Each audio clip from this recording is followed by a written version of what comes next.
Laura Bennett never meant to linger in the house her parents left her.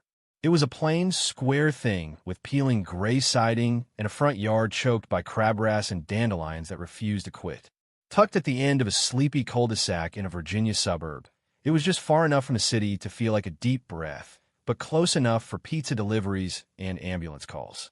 6 months after her dad passed, Laura, a logistics manager juggling spreadsheets from her cramped Brooklyn apartment, drove down to sort out the paperwork, cut off the utilities, and slap a "for sale" sign out front. But the house had a way of holding her.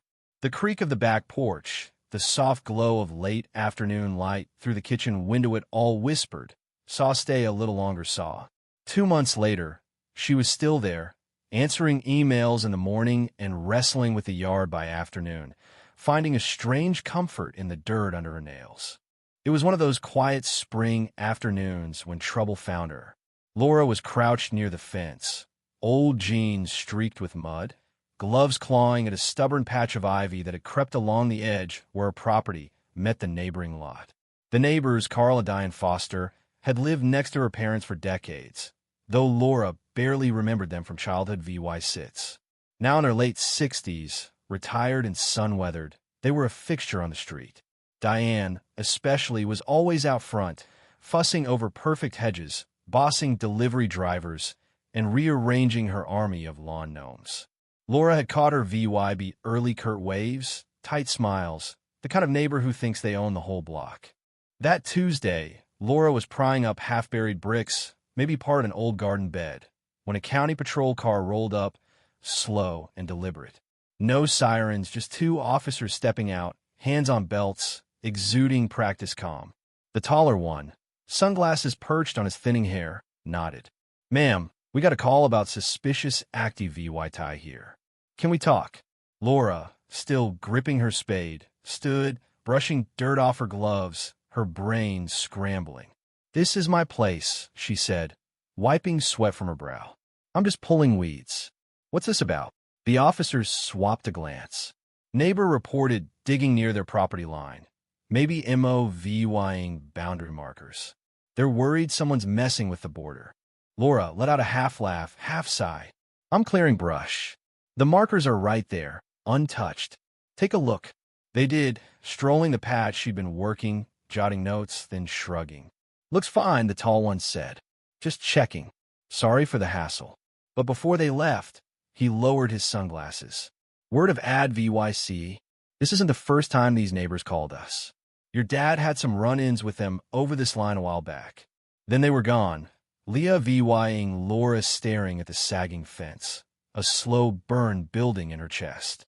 That night, she dug through her dad's old files, buried under tax forms and faded receipts, until she found it.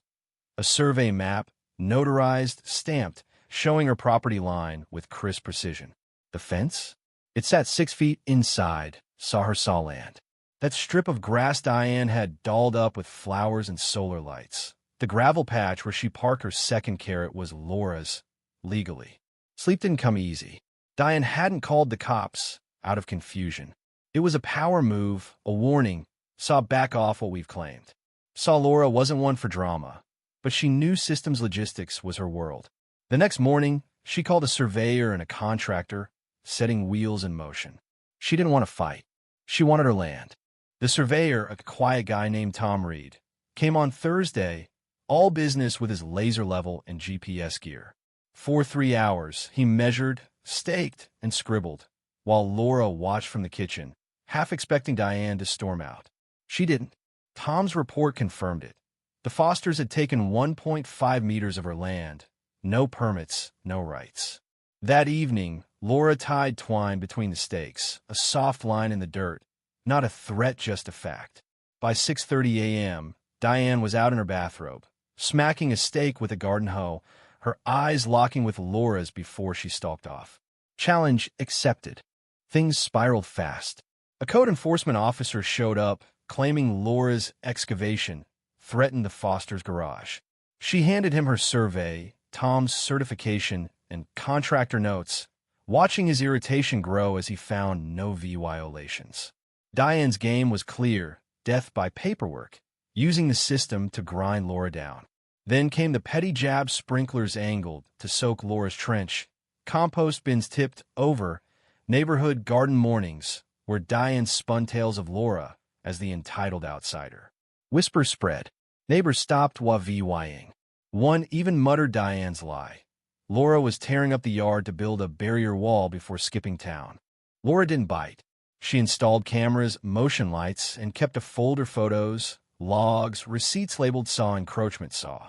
When the Fosters' lawyer sent a letter accusing her of malicious obstruction, she hired Sarah Klein, a boundary dispute shark who saw through Diane's bluster. "They're scared," Sarah said. "They know it's not theirs. Keep documenting. We'll bury them."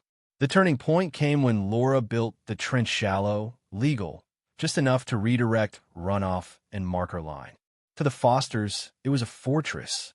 Diane screamed about gravel and drainage, but Laura stayed silent, letting her plans and permits speak. The Fosters pushed hard. A fake utility inspector, broken glass by Laura's gate, an unlocked latch one chilling morning.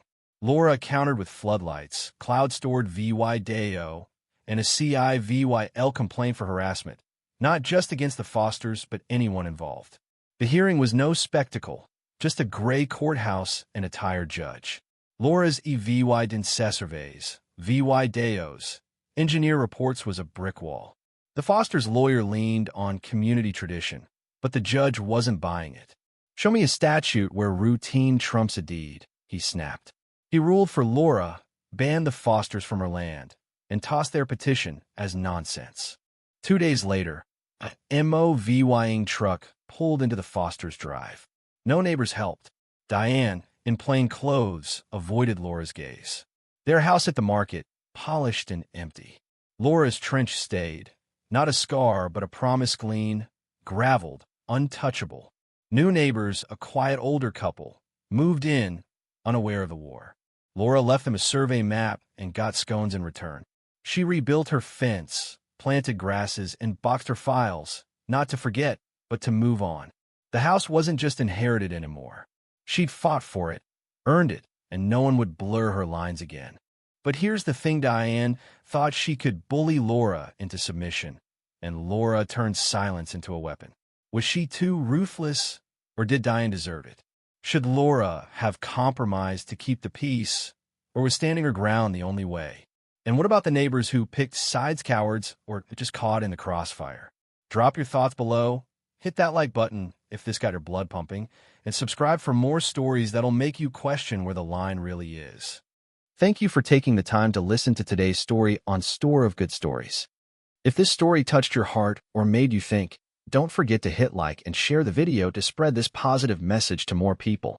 And if this is your first time here, make sure to subscribe and turn on the notification bell so you won't miss any of the meaningful stories we share every week.